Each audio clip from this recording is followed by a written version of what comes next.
जी जी Chaudhary Shahbaz Rasool Badai ji, organiser DCFA Pakistan.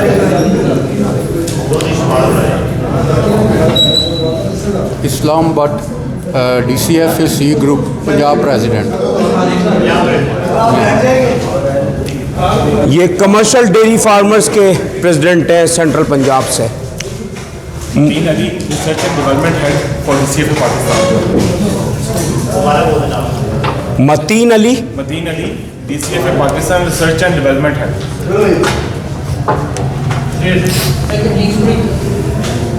जी मोहन खान भैया। जी मोहम्मद का बाबर पटिया से president central Punjab DCFA Pakistan.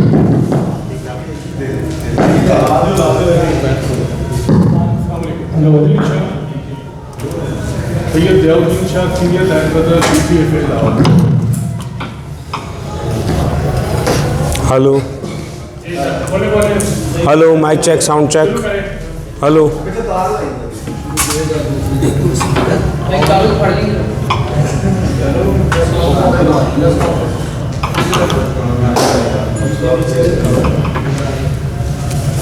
नहीं, ये इन्हें दे पेपर।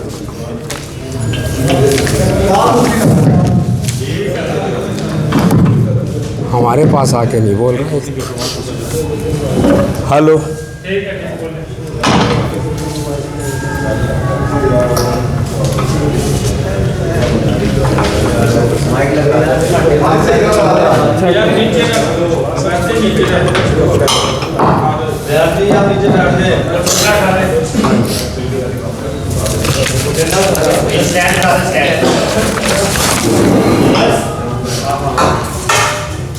नहीं चल रहा माइक।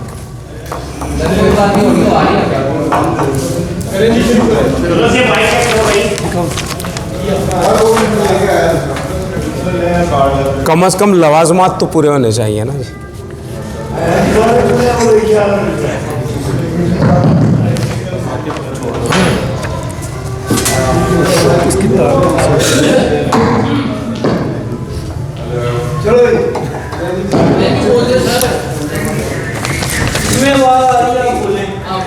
बिस्मिल्लाहिर्रहमानिर्रहीम।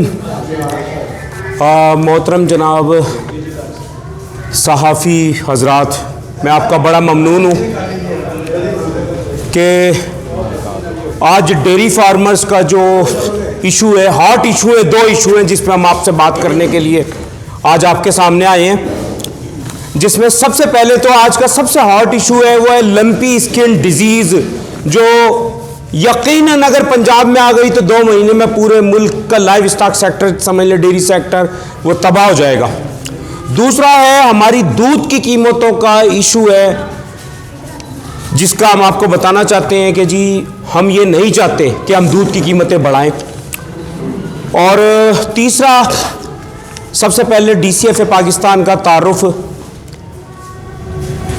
DCFA पाकिस्तान का तारुफ मैं आपको करा दूं कि dairy and cattle farmers association मुल्क भर के कैटल फार्मर्स की, डेयरी फार्मर्स की नुमाइंदा तंजीम है, जो कि मुल्क भर में ग्रास रूट लेवल तक फार्मर की नुमाइंदगी करती है। और इसका सेटअप मुल्क भर में ज़िले सतह तक मौजूद है। इसकी बुनियाद कराची है। तो मैं आपको बता दूं जी कि चूँकि आप लोगों ने ये देखा पिछले दिनों के दूध की कीमतें 200 रुपये लीटर तक बढ़ने का इंदिया दिया गया DCFA पाकिस्तान की जानिब से, तो यकीनन वो कोई मफरूज़ों पे बात नहीं थी, वो पेपर पे बात थी, वो कास्ट ऑफ प्रोडक्शन पे बात थी, जिसके लिए हमने एक तखमीना जारी किया जो कि तमाम मीडिया को दिया गया, और जिसमें इन खदशात का इज़हार भी किया गया कि दूध की कीमतें 200 रुपये लीटर भी क्रॉस कर जाएंगी। तो मैं आपको ये बताना चाहता हूँ कि इसमें जो अवामिल कार फरमा है दूध, गोश्त, मुर्गी और अंडे की कीमतें बढ़ने में, वो सबसे ज़्यादा अहम है जी अजनास की बढ़ती हुई कीमतें। और अजनास की कीमतें क्यों बढ़ रही हैं? क्या आप लोगों के यकीनन इल्म में लाना और अवामुन्नास के इल्म में लाना ज़रूरी है। हम दूध की कीमतें नहीं बढ़ाना चाहते। जब हम महंगे अजनास खिलाएंगे तो महंगा दूध पैदा करेंगे, महंगा गोश्त पैदा करेंगे। तो मैं आपको बता दूं कि जी वतन अज़ीज़ में हम अपनी ज़रूरियात का, अपने मवेशियों की ज़रूरियात का 45% चारा पैदा करते हैं जी, और वो 45% चारा भी हुकूमत वक्त जो है वो एक्सपोर्ट कर देती है। वो यकीनन मेरे मवेशियों की ज़रूरत है। और ये मुजरिमाना फेल है कि मुल्क की ज़रूरियात पूरी किए बगैर अजनास को एक्सपोर्ट कर दिया जाना इंतहाई गलत है। यकीनन उसका इम्पैक्ट हर सारिफ की जेब पे आता है। जब कास्ट ऑफ प्रोडक्शन बढ़ती है तो उन्हें महंगा दूध, महंगा गोश्त, महंगी मुर्गी और महंगा अंडा लेना पड़ता है। तो मैं दरख्वास्त करूँगा प्राइम मिनिस्टर ऑफ पाकिस्तान से, मिनिस्ट्री ऑफ कॉमर्स से कि फौरी तौर पे अजनास की एक्सपोर्ट पे पाबंदी लगाई जाए ताकि सारिफ को सस्ता दूध, सस्ता गोश्त, सस्ती मुर्गी, सस्ता अंडा में मैसर आ सके। तो मैं दूसरा जो इशू है जी वो है बड़ी तादाद में 2 मार्च हमारी भैंस का नेशनल बफलो डे था और यकीनन ये हमारी कीमती ब्रीड है जो कि नीली, रावी और कुंडी है। और मैं आपको बता दूं कि सिर्फ अगर हम कराची की सतह पे देखें तो कमर्शियल डेयरी फार्मिंग वहाँ 7 लाख से ज़ायद भैंसें हैं और रोज़ाना 2 लाख मादा भैंस को स्लॉटर किया जा रहा है और रोज़ाना 2000 मादा भैंसों को स्लॉटर किया जा रहा है जो कि सालाना 7.5 लाख बनता है और 2000 उनके डे ओल्ड कटड़ियों को स्लॉटर किया जा रहा है। यकीनन ये मुल्क के लिए एसेट्स बनेंगे अगर हम इनकी जानें बचाएंगे। तो हुकूमत वक्त को, मिनिस्ट्री ऑफ कॉमर्स को, ministry of food security and research को इस पर नोटिस लेना होगा क्योंकि ये हमारे मुल्क की फूड सिक्योरिटी का मामला है और यकीनन हम दूध, गोश्त और दीगर चीज़ों की कमी का शिकार होने जा रहे हैं मुस्तक़बिल करीब में। और सी पैक जैसे ही मुकम्मल होगा, जब सेंट्रल एशिया की मंडियों तक हमारी रसाई होगी तो यकीनी तौर पर हमारे पास दूध गोश्त नहीं होगा। तो हमें इसका नोटिस लेना होगा ज़रूरी। हमें अपनी भैंस को, अपनी गाय को जेनेटिकली इम्प्रूव करना होगा, बहुत ज़्यादा ज़रूरी है ये। जैसे दुनिया ने किया कि हम कीमतें क्यों बढ़ाएं, हम अपने जानवर की दूध देने की सलाहियत को बढ़ाएं और उसके अंदर जिम्मेदार हैं हमारे इदारे, चारों सूबों के महकमा लाइव स्टॉक जिन्होंने ब्रीडर फार्मर की हौसला अफजाई न की, जिन्होंने नस्ल कशी को ना रोका, और ministry of national food security and research का प्लानिंग कमीशन जो कि बहुत बड़े बजट तो लेता रहा हुकूमत से, जो कुछ भी आया सब करप्शन की नज़र हो गया। तो उन्हें इस चीज़ का नोटिस लेना चाहिए कि जी आखिर को देखें बहुत बड़े पैमाने पे Dutch cows, American cows, Australia की काउज़ इंपोर्ट हो रही है मुल्क में और यकीनन इन्वेस्टमेंट हो रही है। वो क्यों हो रही है? आपके पास दूध नहीं है, दूध नहीं है तो इंपोर्ट हो रही है ना, दूध देने वाली गायें जी जो बड़ी प्रोडक्शन दे रही हैं। तो हमें अच्छी बात है वो इन्वेस्टमेंट हो रही है, हमें उन फार्मर्स के लिए साजगार माहौल पैदा करना होगा। हमारे लिए बहुत बड़ा धचका है कि कराची में जो कमर्शियल डेयरी फार्मर्स ने जो कारपोरेट डेयरी फार्म बनाए थे वो ख़त्म हो गए। वो ख़त्म क्यों हुए? क्योंकि साजगार माहौल नहीं था, साजगार माहौल नहीं था। फार्मर देखें, इनपुट आज़ाद शुतर बेमुहार की तरह बढ़ रहा है, आउटपुट कंट्रोल, तो फार्मर कहाँ जाएगा? तबाह होगा ना जी। तो यकीनी तौर पे इन सब अवामिल को देखना होगा।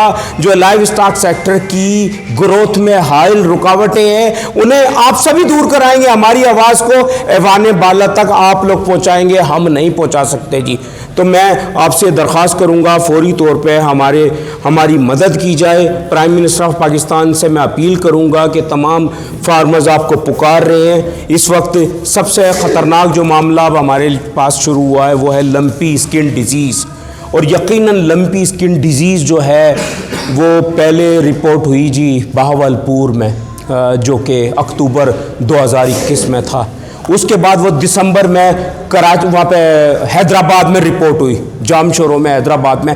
उसके बाद बहुत बड़े पैमाने में, क्योंकि ये मक्खी मच्छर से फैलती है और इसमें जानवर के जिस्म पे फोड़े नमूदार हो जाते हैं और इसका गोश्त भी काबिल इस्तेमाल नहीं रहता। कराची में इस वक्त तमाम तकरीबन डेयरी फार्म में ये डिज़ीज़ मौजूद है और यकीनन सिंध गवर्नमेंट भी कोशिश कर रही है और FAO के तहत वहाँ पे वो आ चुकी है। और आज मैं डॉक्टर जासिर आफ्ताब हमारे लाइव स्टॉक सेक्टर के लिखारी हैं, बड़े कॉलम निगार हैं, ये उनके ज़राए से मुझे मालूम हुआ है कि आज उन्होंने शायद इसे लंपी स्किन डिज़ीज़ सरकारी तौर पर डिक्लेयर भी कर दिया है। तो मैं अपील करूँगा कि फौरी तौर पे जो ये डिज़ीज़ सिंध में फैली है, यकीनन पंजाब में जब इसका वो आया तो उसके बाद सिंध में जो फैली है, पंजाब में रोका गया, सिंध में फैली, तो इसमें हमें कोशिश ये करनी चाहिए कि हम एहतियाती जो भी तदाबीर हैं वो अपना लें। बसूरत दीगर 70% लाइव स्टॉक का मालिक पंजाब है और पंजाब में अगर ये बीमारी दाखिल हुई तो यकीन जाने 2 महीने में ये सबको लपेट में ले लेगी। पंजाब से खैबर पख्तूनख्वा और फिर कोयटा तो सिंध के बलूचिस्तान तो सिंध के सरहद से मुल्क है। तो इसके लिए हमें एहतियाती तदाबीर अपनानी होंगी। उस सिलसिले में हमारे सेंट्रल पंजाब के जो प्रेसिडेंट हैं वो अपील भी कर चुके हैं। जो आपको वीडियोज़ हमने शेयर की हैं उसमें इन्होंने मुतालबा किया है कि जानवरों की नकलो हमल पर पाबंदी लगाई जाए, जो कि सिंध से एंट्री बंद कर दी जाए पंजाब और दीगर सूबों में। हाँ, पंजाब से एग्ज़िट बंद ना किया जाए, क्योंकि ताज़ा माल जो भी परचेज़ करते हैं सिंध या दीगर वो पंजाब से जाता है। तो बहुत ज़्यादा ज़रूरी है हम एहतियाती तदाबीर अपनाएं और फार्मर्स की मदद करें। और इसमें वैक्सीन के हवाले से मैं ये कहूँगा कि जी अब इस चूँकि ये डेड वैक्सीन है जो भी इम्पोर्ट होकर स्मगल होकर आ रही है, ये हमारे लिए कारगर नहीं है, ये हमारे लिए कारगर नहीं है। और जो भी इन हालात में वैक्सीन को अप्लाई कर रहा है, डिज़ीज़ बढ़ रही है। तो मैं पंजाब के फार्मर्स को भी ये रिक्वेस्ट करूंगा कि देख के चीज़ें करें और कम से कम अपनी हुकूमत को मजबूर करें, पंजाब हुकूमत को कि एहतियाती तदाबीर अपनाए। कल हमारी secretary life stock Naveed Shirazi साहब से बहुत अच्छी मीटिंग हुई है। हमें बड़ी खुशी हुई है कि एक काबिल सेक्रेटरी पंजाब में आए और यकीनन लाइफ स्टॉक सेक्टर की ग्रोथ के लिए वो काम करेंगे। तो मैं अपील करूंगा कि हमारी आवाज़ को ऐवान बाला तक पहुंचाने में हमारी मदद करें। और आपके कोई भी सवालात हैं दूध की कीमतें बढ़ने के हवाले से, गोश्त की कीमतें बढ़ने के हवाले से या इस डिज़ीज़ के हवाले से, आप हमसे कर सकते हैं। हमारे सेंट्रल पंजाब के जो प्रेसिडेंट हैं मोहम्मद ख़ान भट्टी साहब आपसे थोड़ी सी बात करना चाहेंगे। जी मोहम्मद ख़ान भाई।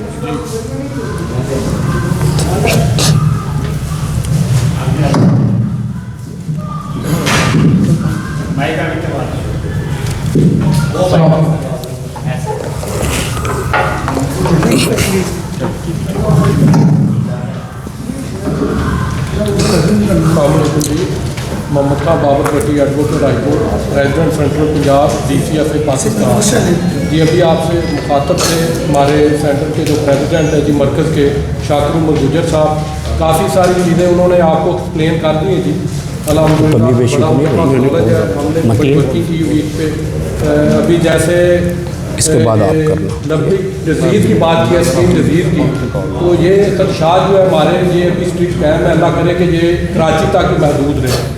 तो हमने कल भी रिक्वेस्ट की थी वज़ीर आला से और मैं आज भी रिक्वेस्ट करता हूँ वज़ीर आला पंजाब से सरदार उस्मान बज़दार साहब से कि वो जो जानवर सिंध से मूव कर रहे हैं पंजाब की तरफ उन पर पाबंदी लगाई जाए और रिक्वेस्ट की जाए कि ये जो बॉर्डर है पंजाब और सिंध का, जो सिंध से जानवर आते हैं उनको रोका जाए ताकि पंजाब के अंदर ये डिजीज़ जो है आगे ये फैले।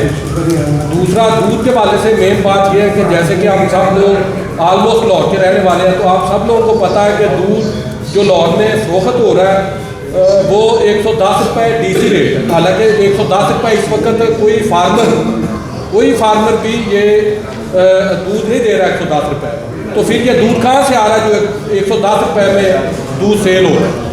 मैं एक सिंपल सी बात आपको बताऊंगा, सब लोग एग्री करेंगे और सुनने वाले भी एग्री करेंगे।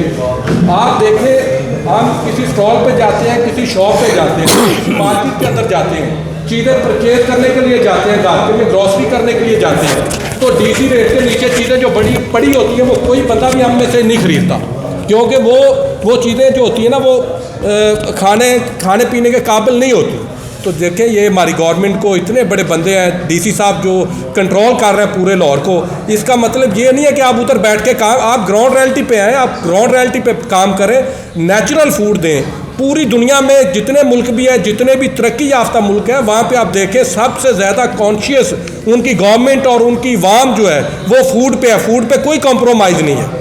तो हम इधर उधर कितने पैसे खर्च करते हैं। जब दूध का रेट बढ़ता है तो गवर्नमेंट भी देखें क्या प्रॉब्लम इशू क्रिएट कर लेती है और वाम भी किस तरह के इशू क्रिएट कर लेती है। अब मुझे वाम में से जितने लोग हैं उनको क्या नहीं पता कि दूध कितना मुश्किल प्रोड्यूस होता है, सबसे दुनिया का मुश्किल काम है। देखें दूध प्रोड्यूस करने वाले लोग जो हैं वो 24 आवर जॉब करते हैं, उनकी कोई छुट्टी नहीं है, उनकी किसी भी इवेंट पे कोई छुट्टी नहीं है, ये पता होना चाहिए सब लोगों को। और ये देखें जब से दुनिया वजूद में आई है फूड का जो सिलसिला ये ऐसे ही चल रहा है, तो ये तो बड़े मुहज़्ज़ब लोग हैं जो आपके लिए फूड प्रोड्यूस करते हैं। तो आप लोगों को चाहिए सब लोगों को कि उनका साथ देना, रीजनल फूड की रीजनल प्राइस जो है पे करनी चाहिए हमें। अब देखें हमारे फार्म गेट रेट जो हो गए हैं वो 150 के करीब हो गए हैं। अब आप कहते हैं रिटेलरों को कि दूध कम करें, रिटेलर आपके धाराकार में है। हालांकि मैं बहुत बड़ा फार्मर हूँ अल्हम्दुलिल्लाह, सब लोग मुझे जानते हैं, मैं रिटेलर तो नहीं हूँ, लेकिन मैं बात इसलिए कर रहा हूँ कि जब हम कीमत की बात करते हैं, जब हम टेबल पे बैठते हैं तो रिटेलर अपना रोना शुरू कर देते हैं, और उनकी बात भी बिल्कुल ठीक है। वो कहते हैं हमें 110 रुपये से ज़्यादा दूध बेचने नहीं देते। आप ये बात देखें और ये बात समझने की है। अल्लाह पाक ने आपको एक गोल्ड बैफलो दी हुई है। अब ये गोल्ड बैफलो जो पूरी दुनिया में बहुत कम मुल्कों में है, तो बैफलो जो इसका दूध जो बड़ा नायाब दूध है, इसको रॉयल मिल्क कहा जाता है। काओ का दूध जो है, जो इन्होंने रेट 110 रुपये का लगा दिया, ये बात बड़ी समझने की बात है सब लोगों के लिए। जितने लोग ये बात सुन रहे हैं, जितने लोग यहाँ पे मौजूद हैं, ये बात समझने की है। 3.5 फैट का दूध का रेट लगाया हुआ है 110 रुपये, जबकि जितने रिटेलर हैं वो हमारे जो बैफलो के फार्म है वहाँ से दूध ठाते हैं, वो 7 फैट वाला दूध है। अब डेफिनेटली वो ज़्यादा रेट में ठाते हैं, तो वो डेफिनेटली जो भी करते हैं उन्होंने पैसे तो अर्न करने हैं उसके सिस्टम के अंदर, लेकिन हम इस रेट में दूध दे रहे हैं 150 के करीब गेट फार्म रेट है। हमारे पैसे तो फिर भी पूरे नहीं हो रहे हैं। हमारे पास पूरा on the record return form में चीज़ें मौजूद है। इस वक्त तकरीबन 170 रुपये से भी जो कास्ट ऑफ प्रोडक्शन है, कास्ट ऑफ प्रोडक्शन क्या कहते हैं, 1 किलो दूध पैदा करने के लिए 170 रुपये में लगते हैं हमारे, ठीक है, तो और हम 140-50 में दूध सेल कर रहे हैं, तो हम कहाँ से अर्निंग कर रहे हैं। ये आहिस्ता आहिस्ता सिस्टम तबाही की तरफ जा रहा है। मैं सब ज़िम्मेदारान लोगों से रिक्वेस्ट करता हूँ, सारे इंस्टीट्यूशन जो डायरेक्ट इनडायरेक्ट डेयरी डेवलपमेंट से जुड़े हुए हैं, कि अपनी बैफलो को बचाएं। ये नायाब बैफलो है, दूध ये आपको कहीं पूरी दुनिया में नहीं मैसर है बैफलो का दूध। तो देखें इसका तरीक़ेकार क्या है, ये कैसे बच सकती है। जो काम करने वाले इंस्टीट्यूशन है वो हमें स्टेक होल्डर को साथ बिठाएं, हमसे पूछे हमारे प्रॉब्लम क्या है, ये किस तरह हल हो सकता है, सस्ता दूध कैसे मिल सकता है। देखें जी, अगर चीज़ें जो बैफलो की काओ की खाने वाली चीज़ें हैं वो महंगी होंगी, तो कौन आपको सस्ता दूध देगा। अगर आपने अच्छा दूध पीना, मैं सब लोगों को रिक्वेस्ट करता हूँ जहाँ पे महंगा दूध सेल आउट होता है वहाँ से दूध लें। ये 110 वाला दूध नहीं है। आप दूध देखें पंजाब में कितना प्रोड्यूस होता है और दूध की लागत कितनी है। दूध तो कम प्रोड्यूस होता है और दूध की लागत यहाँ पे ज़्यादा। जितने भी डायरेक्ट इनडायरेक्ट डिपार्टमेंट है फूड वाले, उन सबको पता है, लेकिन फिर वो रो क्यों नहीं रहे। कहाँ से इतने टैंकर भर के दूध के आ जाते हैं। जितने लाहौर के बाहर वाले एरिया, कसूर से भी जितने जनूबी पंजाब के इलाके हैं, वो बैफलो जो है वो प्रोड्यूस बैफलो करते हैं। वो दूध प्रोड्यूस नहीं करते, वो दूध प्रोड्यूस करता है लाहौर की साइडों पे बैठे हुए जो लोग हैं, ठीक है, कसूर में लगा लें या शेखपुरा में लगा लें या लाहौर के जो रूरल एरिया वहाँ पे लगा लें। फ्रेश दूध यहाँ पे अवेलेबल है जो सेहत के लिए अच्छा है। तो पीछे से जो दूध आता है वो दूध नहीं होता। मैं फूड अथॉरिटी को रिक्वेस्ट करता हूँ कि वो, मैं देखता हूँ लाहौर की चारों तरफ पे उन्होंने अपनी गाड़ियाँ फूड वाली चेक एंड बैलेंस के लिए खड़ी की हुई है, हम उनको अप्रिशिएट करते हैं। लेकिन लोगों के अंदर मैंने क्या बात देखी है, लोग कहते हैं जी ये जो पहले दूध बिल्कुल उससे भी ये इन्होंने ज़्यादा छूट दे दी है। दूध को किस तरह चेक करते हैं, क्या मेजरमेंट है, वो मैं उनके बारे, क्योंकि मैंने डायरेक्ट नहीं देखा, मैं नहीं कुछ कहता, मैं तो अप्रिशिएट करता हूँ उनको, लेकिन उसको और काबिल ऑफिसर लगाएं और उनको देखें कि दूध नहीं है वो लाहौर के अंदर इंटर हो रहा है, दूध के बगैर दूध बन रहा है, उसको रोकें, मेरी उनसे रिक्वेस्ट है। और लंपिक डिजीज़ पे जो बात है, देखें लंपिक डिजीज़ बड़ी ख़तरनाक है। फिर मैं बार बार इसका जिक्र कर रहा हूँ कि इस पे सरदार समान बजदार साहब वज़ीर आला से मैं रिक्वेस्ट करता हूँ कि उनको इस पे काम करना चाहिए, इसको रोकना चाहिए। दूसरा, मैं नवीद शराजी साहब को अप्रिशिएट करता हूँ जो हमारे लाइफ स्टॉक के सेक्रेटरी हैं। हमारी कल बड़ी तवील उनसे मुलाकात हुई, उनके जितनी भी एक्सपर्ट टीम थी उन्होंने हमारे साथ बैठाई हुई थी, उन्होंने चीज़ें रिटर्न फॉर्म में लेके आया, हमसे उन्होंने डिस्कस किया और काफ़ी सारे प्रोजेक्ट पे वो ऑलरेडी पहले भी काम कर रहे हैं। हमने उनसे भी रिक्वेस्ट की है ये दूध का जो रेट है इस रेट को आप ओपन करें। देखें, अच्छी चीज़ लेने के लिए आप जाते हैं मार्केट के अंदर, ब्रांड जो होते हैं, देखें ब्रांड पे कोई कॉम्प्रोमाइज़ नहीं होता। ब्रांड पे लिखा होता प्राइस के 5,000, हमें 5,000 ही पे करनी पड़ती है। तो दूध में भी ब्रांड है, जो रियल दूध है, खालस दूध है, बगैर मिलावट के दूध है, वो भी ब्रांड है। तो आप ब्रांड के क्यों नहीं पैसे खर्च करते। किस बंदे ने, किस दायरे ने रोका हुआ इस सिस्टम को, क्यों ये ओरिजिनल फूड लोगों को क्यों नहीं ये दे रहा है। मेरी रिक्वेस्ट है डीसी साहब से, लाइफ स्टॉक के सेक्रेटरी साहब से और फूड अथॉरिटी से और जितने भी इंस्टीट्यूशन है जो डायरेक्ट इनडायरेक्ट इनसे जुड़े हुए हैं उनसे कि ये दूध को ओपन करें, इसकी प्राइस ऑर्गेनाइज ना करें, अगर करनी भी है तो स्टेक होल्डर को साथ बिठा के आप देखें, ग्राउंड रियलिटी पे आए, हमसे पूछें कि किस तरह दूध प्रोड्यूस होता है, कितने पैसे इस पे लगते हैं, ये कैसे कम हो सकता है। ये चीज़ें अगर हमारी खाने पीने वाली जानवरों की चीज़ें कम कर देंगे, हम भी कम रेट कर देंगे दूध का। जी बड़ी मेहरबानी जी, शुक्रिया जी, थैंक यू जी। आपकी बातों से लगता है कि आप बड़े मसनून हैं और किससे हो रहे हैं। यकीनन जी, इसमें कोई दो राय नहीं है।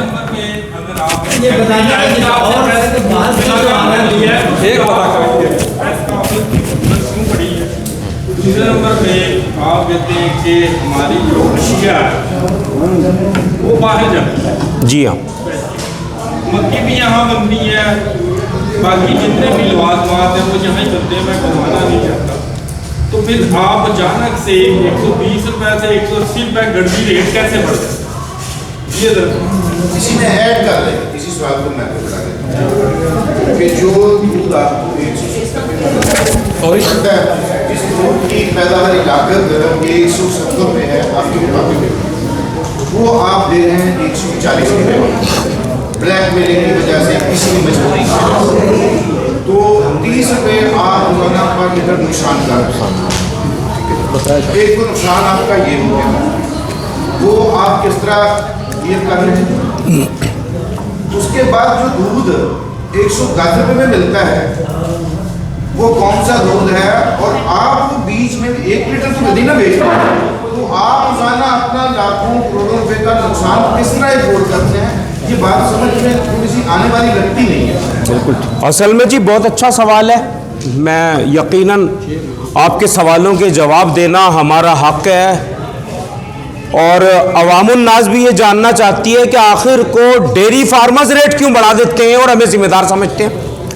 तो मैं आपको बता दूं कि अजनास के हवाले से जो बात की, ये हम नहीं कह रहे, ये नेशनल एग्रीकल्चर रिसर्च सेंटर की रिपोर्ट कह रही है कि हम एक फॉडर डेफिशिएंट मुल्क हैं, और जब हम फॉडर डेफिशिएंट मुल्क हैं तो मेरा मवेशी भी फॉडर डेफिशिएंट है, वो ना पूरा दूध दे रहा ना वो पूरा गोश्त दे रहा, और यकीनन वो 45% अजनास और चारा जो पैदा हो रहा वो मेरी ज़रूरत है।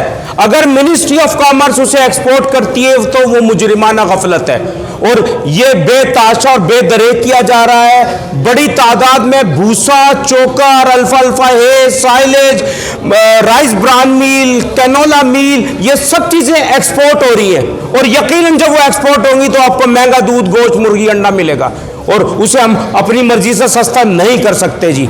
दूसरा इन्होंने सवाल किया साहब ने कि जी आप 140 रुपये लीटर दे के हमें कैसे 110 रुपये। देखें जी, ये 3 डायमेंशन में कारोबार है, कहीं 2 में है, कहीं डायरेक्ट फार्मर और रिटेलर हैं, कहीं बीच में होलसेलर भी मौजूद है, और फार्मर जो लाहौर का रेट है वो 112 रुपये लीटर गाय का दूध है, और 143 रुपीज़ पर लीटर बफलो का दूध है, जो कि वो मिक्स करते हैं, उसका पड़ता बनाते हैं, और फिर लाहौर भर के मज़ाफ़ात से दूध आता है जो कि खालिस दूध को मिक्स करके दूध के नाम पे फरोख्त किया जाता है, मनमानी कीमतों पे ऑडल्ट्रेशन करके फरोख्त किया जाता है। इस पे पंजाब फूड अथॉरिटी को नोटिस लेना चाहिए जी, और फौरी तौर पे बिला इम्तियाज कार्रवाई करनी चाहिए, क्योंकि यकीनन सबसे पहले हमारे लोगों की सेहत है, हमारे बच्चों की सेहत है, हमारे बुजुर्गों की सेहत है। तो अपील करूंगा कि फौरी तौर पर इन सब चीज़ों का नोटिस लिया जाए और अजनास की एक्सपोर्ट को बंद किया जाए।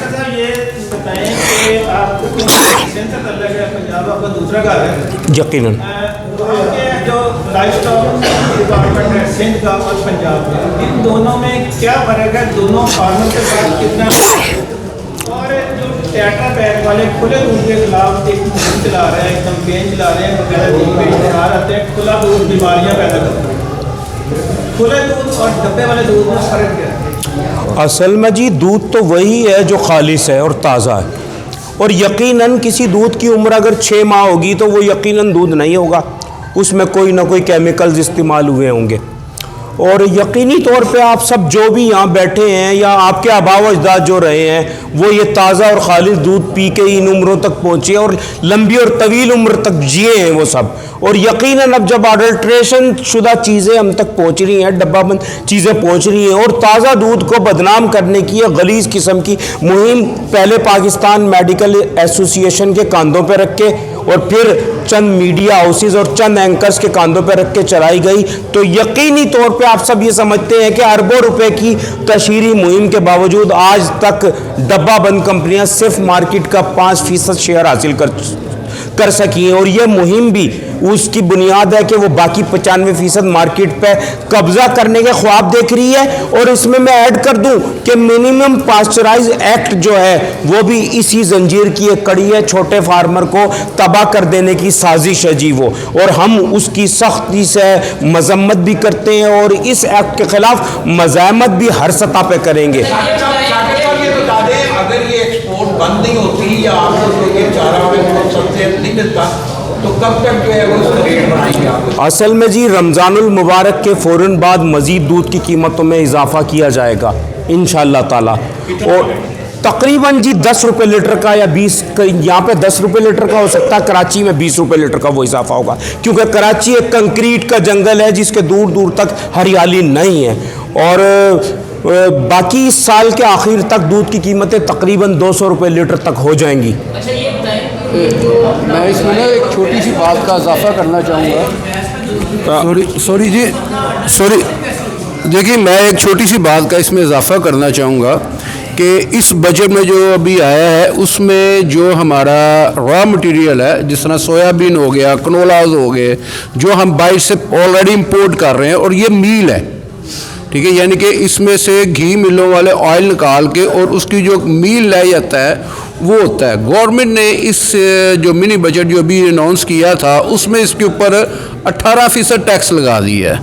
और ज़ाहिर है जब 18% हमारा इनपुट बढ़ेगा, ठीक है, तो हमारी कास्ट बढ़ गई तो वो ऑलरेडी आपके दूध के ऊपर ही आएगी ना, जो हम आप लोगों को सेल कर रहे हैं, तो वो 18% उसका आ गया। अच्छा, दूसरी चीज़ ये है कि हमारे पास जो डेयरी फार्मर हम लोग जितने हैं, इनको जो बिजली का मीटर लगाए जाते हैं वो कमर्शियल मीटर है, ठीक है, उसके अंदर हमें टैक्स लग के आता है, सेल टैक्स भी, ये भी है, ये भी है, और उसका हमारे टैक्स का इनपुट कोई नहीं होता, ठीक है। जबकि इसके ऊपर मेरा ख्याल है सिंध हाई कोर्ट का कोई फैसला है कि ये जो है ये मीटर जो हैं ये एग्री मीटर होने चाहिए, मगर पंजाब में उसके ऊपर अमल नहीं किया जाता, हमें वो मीटर नहीं दिए जाते।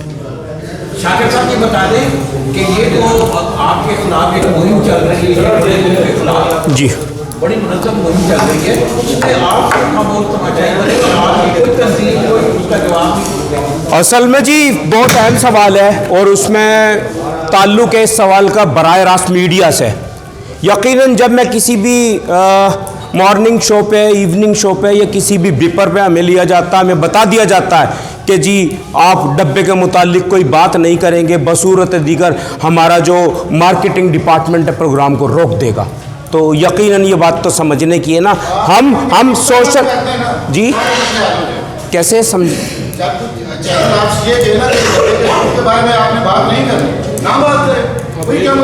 नहीं, हम तो डब्बे जी हम देखें, फार्मर चूँकि इस्तेहसाल शुदा ये सेक्टर है, तो फार्मर चूँकि दिवालिया हो रहा है और हमारे पास कोई इस किस्म का बजट नहीं है पाकिस्तान ये जो डब्बाबंद कंपनियों की तरह के हम कोई पेमेंट करें दीगर इदारों को। हम सोशल मीडिया को फोकियत देते हैं उस पर और सोशल मीडिया पे हमारी मुहिम दफ्तन फ़वक्तन चलती हैं इस पर। अच्छा ये बताएं सर कि ये जो आप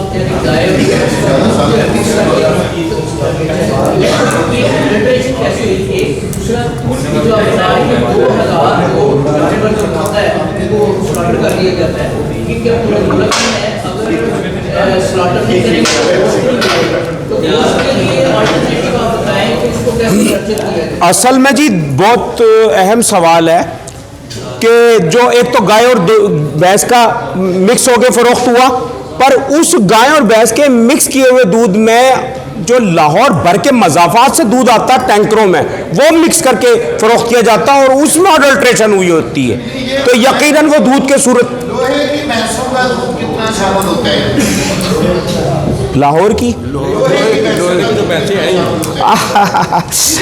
देखें जी, मैं एक बात बताऊं कि यकीनन अडल्ट्रेशन बहुत बड़ा सवालिया निशान है, और अडल्ट्रेशन जो होती है वो जो दूध मज़ाफ़ात से परचेज़ किया जाता है, टैंकरों में ठंडा दूध आता है, वो उसमें अडल्ट्रेशन होती है। वो फार्मर एंड पे कोई भी किसी भी किस्म की अडल्ट्रेशन नहीं होती, ख्वाह लाहौर की सतह पे हो, ख्वाह वो मज़ाफ़ात से परचेज़ हो, वो खालिश दूध देता है फार्मर हमेशा।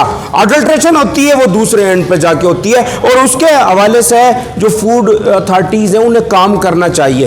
एक सवाल आपका मेरे जहन से, हाँ जी, मैं याद आ गया मुझे। देखें, ये बात हुई थी मुल्क भर के हवाले से, मिसाल मैंने दी थी कराची के हवाले से।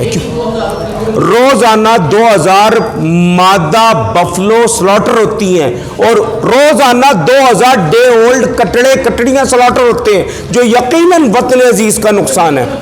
ये सिर्फ कराची की बात हो रही है, और पूरे मुल्क में अगर कैलकुलेशन देखें, कराची चूँकि कंक्रीट का जंगल है ना, शहर है, सनती शहर है, वहाँ इसमें सबसे बड़ा रोल था जी माजी में पाकिस्तान रेलवेज़ का। और सेक्रेटरी लाइव स्टॉक जो साबका थे नसीम सादिक साहब, उससे हमारा तय हुआ था कि हर रेल के साथ वो बोगी लगाएंगे, क्योंकि वापसी का किराया बहुत है। जो भैंस पंजाब की सरहद उबूर कर जाती वो वापस नहीं आती हैं, यकीनन कीमती ब्रीड ख़त्म हो जाती है जी। आपकी बात की जिस तरह आप बता रहे हैं कि बैकवर्ड लाइफस्टाइल से भी आप मिले, मसाइल भी आपने बताए, कीमतों के हवाले से भी बताए, आवाम जो है वो महंगाई की चक्की में पिस गई है। क्या DCFA जो है कोई ऐसा इक़दाम या कोई ऐसी सोच रखती है कि आवाम को जो है वो खालिस और सस्ता जो है वो आवाम को दे सके? असल में जी हम एंड यूज़र तक पहुंचने की कोशिश कर रहे हैं। कराची में हमने इब्तिदा कर दी है, डेयरी फार्मर्स के ब्रांड लॉन्च किए हमने, जो कि ट्रेसिबिलिटी के साथ एंड कंज्यूमर तक, एंड यूज़र तक वो दूध पहुंचाया जा रहा है और सस्ते दामों पहुंचाया जा रहा है। हम ये चाहते हैं बीच में से ह्यूज प्रॉफिट ख़त्म कर दिया जाए और एंड यूज़र तक सस्ता और खालिश दूध फराम किया जाए। उस सिलसिले में यहाँ पे हम वो डिसीजन लेने वाले हैं। हम पंजाब की जो इंडिया की जो एक कोऑपरेटिव सोसाइटी है अमूल, हम सोचते हैं हम उस तर्ज पे तमाम फार्मर्स का एक ब्रांड हो, एक जगह परचेज हो, एक जगह सेल्स हो, और तमाम इन जो मादा जानवर हैं इनकी भी हम जानें बचाएं। हम अपने मवेशी को स्लॉटर ना करें, हम उन्हें रिसाइकिल करें। ये देही इलाकों की हद तक तो मुमकिन है, शहरों में जो भी मवेशी जाते हैं वो 270 डेज़ के बाद स्लॉटर कर दिए जाते हैं, तो यकीनन ये वतन अजीज़ का बहुत बड़ा नुकसान है जी।